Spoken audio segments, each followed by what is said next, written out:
लेकिन मैं किसी ऐसे राइटर की पुस्तक नहीं पढ़ता हूँ जिसमें दम ना हो। अगर 100 राइटर की पुस्तक मेरे पास आती है तो 99 की कैंसिल करता हूँ, एक की सिलेक्ट होती है। क्योंकि हमसे आगे जिसका माइंड हो उसी को पढ़ना है, और हमसे भी ज़्यादा बुद्धू है तो फालतू क्यों टाइम बर्बाद करें। राजस्थान का एक व्यक्ति कह रहा था, लालचंद नाम है, कह रहा था आपके सत्संग में हम सब भाग कर इसलिए आते हैं कुछ मिलता है सत्संग में, अगर कुछ मिलता ना होता तो हम आते नहीं। आपका हर सेंटेंस बहुत अच्छा रहता है। वास्तव में जिसके सत्संग में कुछ मिलता है वहीं बैठने से सुनने से फायदा होता है, जहाँ कुछ मिलता ही नहीं है टाइम पास करने से भी क्या फायदा। पर यह भी याद रखना, संत दी टूटी फूटी वाणी कोई बोलता है, टूटी फूटी मतलब बहुत उसकी भाषा ठीक नहीं है, बेचारा पढ़ा लिखा नहीं, लेकिन फिर भी ये ध्यान रखना, गन्ना टेढ़ा हो सकता है पर उस टेढ़े गन्ने से भी शक्कर जो बनती है वो मीठी ही होती है और नमकीन नहीं होती है। बांस बहुत सीधा होता है पर उसके रस से कभी शक्कर नहीं बनती है। इसलिए साधु साधारण हो फिर भी उसकी वाणी शक्कर जैसी मीठी है, उसको सुनना चाहिए। आज अगर मैं आपको मिला हूँ तो ये सब संतों की देन है। ये पहले मिल चुके हैं आपको और इनके आशीर्वाद से हम मिले। ये तुम्हारी भूमिका, तुम्हारा प्लेटफॉर्म सब इन्होंने तैयार किया है। गांव गांव में जा जा करके सत्संग सुनाया है, अपनी भाषा में समझाया है। इसलिए इन साधु संतों का भी ख्याल रखना। मैं तो आपका मेहमान हूँ, साल में एक बार आता हूँ मार्च में, और फिर लौट जाता हूँ तो 11 महीने आता ही नहीं। इस बार पहली बार मैंने 2 महीने का टाइम बिहार झारखंड के लिए दिया है, मार्च अप्रैल। तो कोरोना ने कहा कि तुम 2 महीने क्यों दे रहे हो, बंद करो, मैं आ रहा हूँ, तुम्हारा प्रवचन होने नहीं दूंगा। मैंने कहा तू मत आ, मैं बंद कर दूंगा, लेकिन तू बिहार में मत आ, तू उधर ही रहे, बड़े बड़े नेताओं का स्वागत कर, इधर मत आ। हम सब गरीब लोग तेरी चपेट कहाँ रोक पाएंगे। वीआईपी है तो वीआईपी लोगों के पास जा। पर मैं तो शुभकामना करूंगा कि हमारे देश के किसी नेता, मंत्री, minister, doctor, engineer, SP, collector आदि अधिकारी, कर्मचारी, पुलिस अफसर और सामान्य जनता के लोग, उद्योगपति, बिजनेसमैन, व्यापारी, कर्मचारी और हमारे किसान और मजदूर लोग किसी को बीमारी ना आने पाए, और सभी लोग काली मिर्च एक सुबह और शाम खा लेना, एक लौंग सुबह शाम खा लेना, एक लहसुन की कली सुबह शाम खा लेना, आधा चम्मच हल्दी और सुबह शाम काढ़ा बनाकर पी लेना, पानी में डालकर खौला करके, और उसी में गिलोय डालकर खौला कर पी लेना, उसी में सौंठ, उसी में अदरक, उसी में सब काली मिर्च सब डाल दो, और उसी में थोड़ा सा गुड़ और पी लो। कोरोना आएगा नहीं, कोरोना भी तुम्हारा काढ़ा पीकर खुश होकर चला जाएगा कि अच्छा पिलाया आपने।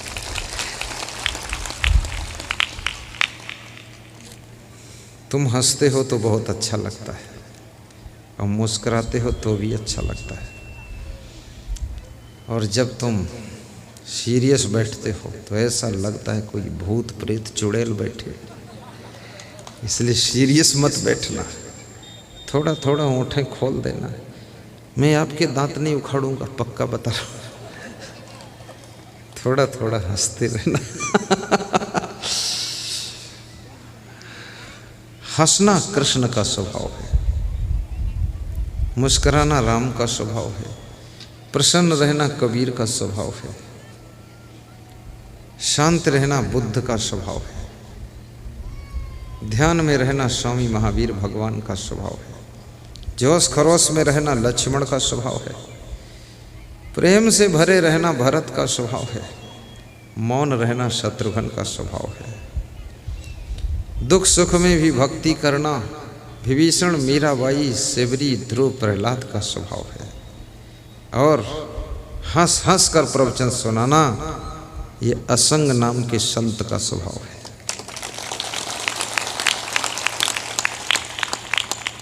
बहुत कम संत ऐसे हैं जो हंस कर प्रवचन करते हैं। वो प्रवचन को बड़ा सीरियस लेते हैं कि बहुत बड़ा पहाड़ उठाने जा रहा हूँ। और मुझे तो लगता है प्रवचन एक खिलौना है, मेरे दिमाग को ज़्यादा सोचना नहीं पड़ता, क्योंकि मुझे प्रवचन कुछ करना ही नहीं है। मुझे तो केवल अपने जीवन का वर्णन करना है। जैसे मैं जिंदगी जीता हूँ वैसा ही आपको बता देता हूँ। बस इसी का नाम प्रवचन है और इसे ही तुम सुनने आते हो। और जैसी जिंदगी जी रहा हूँ वैसा जब सुनाता हूँ तो प्रवचन भी जिंदा प्रवचन रहता है। और इधर उधर की बात सुनो तो मुर्दा प्रवचन है।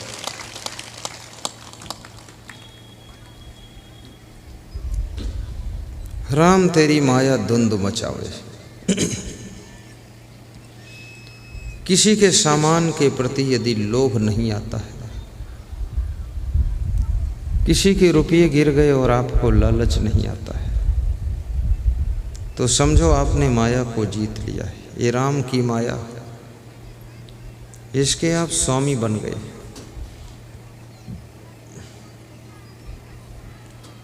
प्रतिकूलता पड़ने पर भी यदि आप अपने क्रोध को कंट्रोल करते हैं, समझना आप माया के ऊपर विजयी हो गए। आप धनवान हैं, बड़े पद पर हैं, कार में चलते हैं, फिर भी आपको अहंकार नहीं आता है, तो समझ लो तुमने माया को अपने कंट्रोल में कर लिया है। असली माया अहंकार है, कार माया नहीं है। कार तो तुम्हारी जरूरत है, कुछ नहीं है, सब हवा निकल रही है, किसी के टायर की हवा है। घबराना मत। और यदि आपने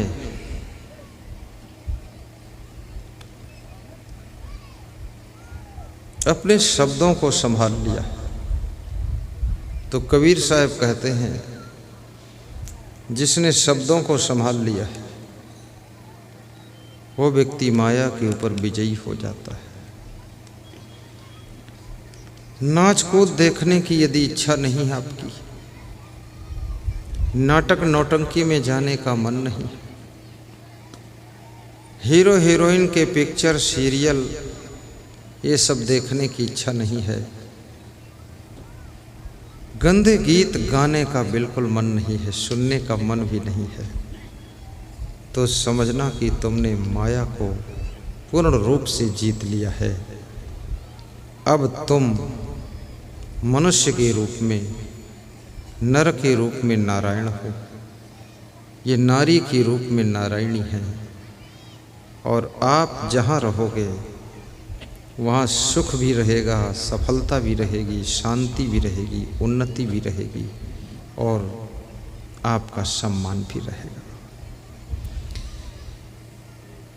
उन गानों को मत सुनो जो गाने आपके मन को चंचल करते हैं,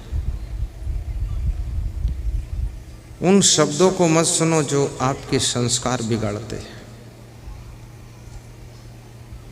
मैं कल एक कहानी सुना रहा था कि फ्रांस का एक लड़का दौड़ता हुआ जा रहा था। सुना रहा था नहीं? सकरी गली थी, मोड़ था, उधर से एक लड़की फलों की टोकरी रखकर सिर पर आ रही थी, उससे वो टकरा गया। लड़की के सिर पर रखी हुई टोकरी नीचे गिर जाती है और फल लुढ़क करके नाली में चले जाते हैं और लड़की टोकरी पकड़कर बैठकर रोना शुरू करती है। वो लड़का डर करके भाग जाता है, सोचता है रुकोगे तो पहचान हो जाएगी, तो खाम खाम फंस जाओगे। गलती करने वाले भागने की कोशिश करते हैं, गलती करने वाले झूठ बोल करके बचने की कोशिश करते हैं। तुम्हारे घर में रहने वाला कुत्ता, उसको तुम जब रोटी देते हो द्वार पर बैठकर खाता है तो बहुत खुश होता है, पूंछ हिलाता है, कान हिलाता है, बड़ा चेहरा प्रसन्न रहता है।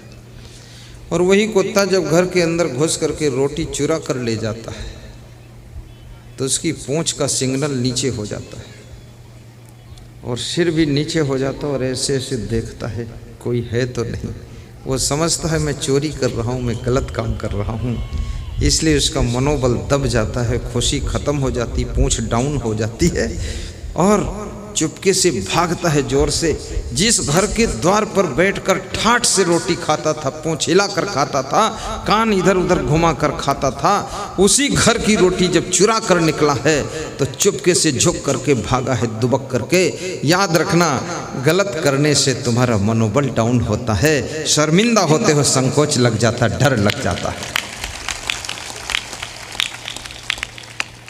और जिसकी जिंदगी में डर है वहां सुख कहां रह सकता है। निडरता को प्राप्त होने के पश्चात सुख का जन्म होता है। आप अपने ही घर में जब रहते हो और तुम्हारे सामने जब मीठा रख दिया जाता, खाते हो, होली दिवाली में खा रहे हो मीठा, प्लेट में रख दिया गया 5 प्रकार का मीठा, प्रेम से खाते हो, धीरे धीरे खाते हो, मुस्करा कर खाते हो, हाथ धोकर खाते हो, दूसरों से कहते हो आइए तुम भी लीजिए। तुम्हारा घर है, घर में मीठा खा रहे हो, बहुत खुश हो, कोई डर नहीं है।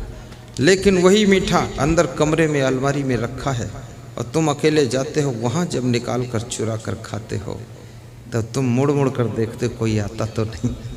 क्या बात है। तुम अपनी पत्नी से भी डर कर खाते हो और स्त्रियां अपने पति से डर कर खाती हैं। ये कितना बड़ा खतरनाक। गलत काम की यही बहुत बड़ी सज़ा है कि डर से खाना और डर से जीना और डर से रहना और डर में जागना और डर में सोना और डर में नहाना और डर में सब करना। और जिसके अंदर डर डर डर हर समय डर, तो समझ लेना कबीर साहब कहते हैं डरना अच्छी बात है, लेकिन अपने ही कारनामों से अपने को ही डराते रहना ये तो बहुत बुरी बात है। इससे बड़ा और तुमको सज़ा क्या मिल सकता है, ये बहुत बड़ी सज़ा है। मैं बम कुमार जी और पवन कुमार जी दोनों को धन्यवाद देता हूं और शुभकामना करता हूं कि इनका चैनल प्रोग्रेस करे और इनकी उन्नति हो। धन्यवाद।